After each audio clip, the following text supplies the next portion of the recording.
According to a new poll, 40% of Americans say inflation is one of their top priorities for the government to address, and 33% mention gas prices. For a reaction to these growing economic concerns, let's welcome Congressman Jeff Van Drew, along with Macro Trends Advisors founding partner Mitch Roschelle. Congressman, I'm going to go ahead and start with you because this administration is doing a victory lap today, and I would say we should have been at pre-pandemic levels with respect to jobs over a year ago. And then you're looking at prices at the pump, prices in the grocery store. They keep saying they have a concrete plan to bring these prices down, but they just don't. They're relying on the Fed to raise interest rates. The only problem with that is that demand destruction is tough when it comes to the necessities, right? We have to eat. We have to drive to work. What say you? You know what I say? I'll make a deal and I'll put it out right on this show, right here, right today. I will challenge this president and this press secretary and this speaker and Schumer to come with me to any supermarket anywhere in my district, in my state of New Jersey, or wherever they want to go. And let's walk out and talk to people as they're going in or leaving the store and ask them, do they feel better now than they did? Do they think the country's going in the right direction? Do they think the economy is better than it was before? Do they think things are okay? I got to tell you, they're not going to like what they hear, because I happen to be in the stores today. I actually am home for a day, and I went out and I did a little shopping, and then I went to the CVS. People were stopping me saying, what the hell is going on? We can't afford anything. Literally, any salary increase that we get is much more minuscule than the cost of food and milk and meat and the cost of energy, everything. Yeah. Everything costs too much. And by the way, real quick, not everybody's participating in the economy. Thank you. So you can make the unemployment rate look low, but the bottom line is just only a little more than half the people are actually fully participating in this economy. A lot of people have given up and are staying home. That's a great point, and I just want to have two follow-on points there. I remember when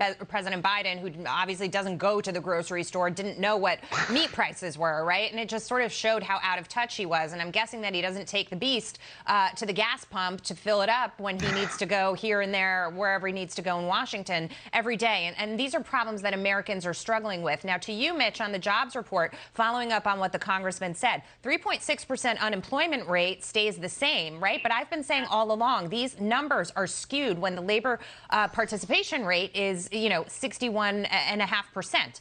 That's the problem. People are not back in the labor force the way they should be. The most recent stats that we had with respect to people looking for jobs and the openings were that every person looking, there's 2 jobs out there if they want them. We need more people to get engaged here.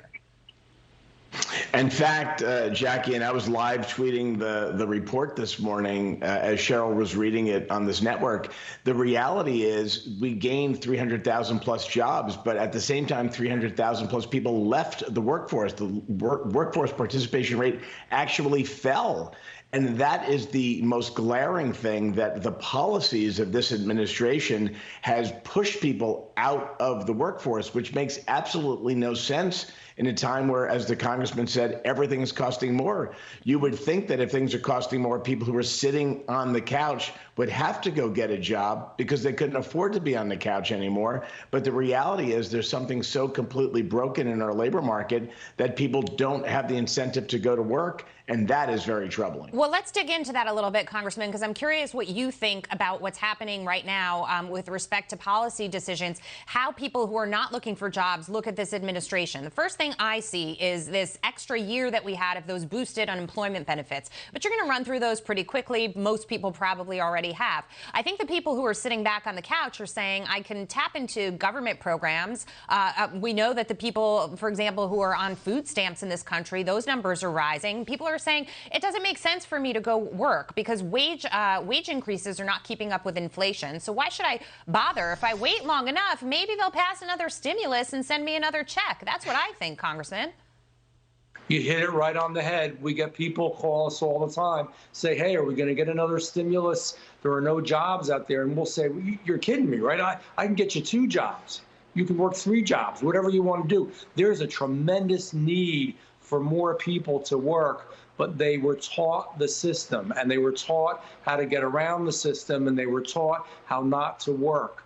We actually incentivized the wrong thing. Yes, we did need to help when we helped, but not to the level that we did, not with the trillions of dollars we spent, not encouraging people not to participate in the workforce. You know, this administration wants our people to rely on government to survive. They don't want the private sector to be the real driving force of America. And there are people around the world that are trying to push that on us too.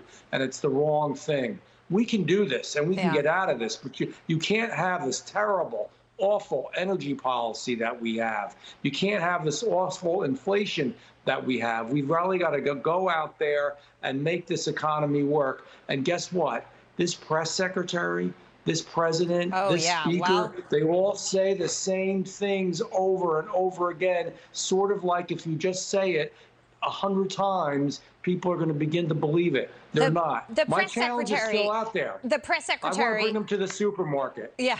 The press secretary is very special, Karine Jean-Pierre. And as a matter of fact, there's a new Monmouth poll out, okay? And it says that 88% of Americans feel the country's headed in the wrong direction, that we're on the wrong track. That's one of the highest numbers that we've seen in decades. And so Peter Doocy asked her about this. Mitch, want to get your reaction on the other side. Why do you think it is that 88% of people in this country, polled by Monmouth, think the country is on the wrong track? The president understands what the American people are going through. He understands that gas prices are high because of Putin's tax hike, and also the food insecurity, the food cost has skyrocketed, and that's why the president has done everything that he can to blunt those high prices. So they continue, Mitch, to say that they have saved the world and they have saved the economy and everything is great, except that it's not. And you and I and the people that the congressman references that are going to the grocery store and the gas pump every day, they know it. You know what? In the second sentence of her response that she was probably reading when she looked at her notebook, they had to mention Putin again. Right. And that's the thing that the 80% of the people who responded to that Monmouth poll certainly understand. It is not the Putin price hike. That line is getting tired. It doesn't work. And that does not make anybody feel good when they're checking out at the supermarket in the congressman's district.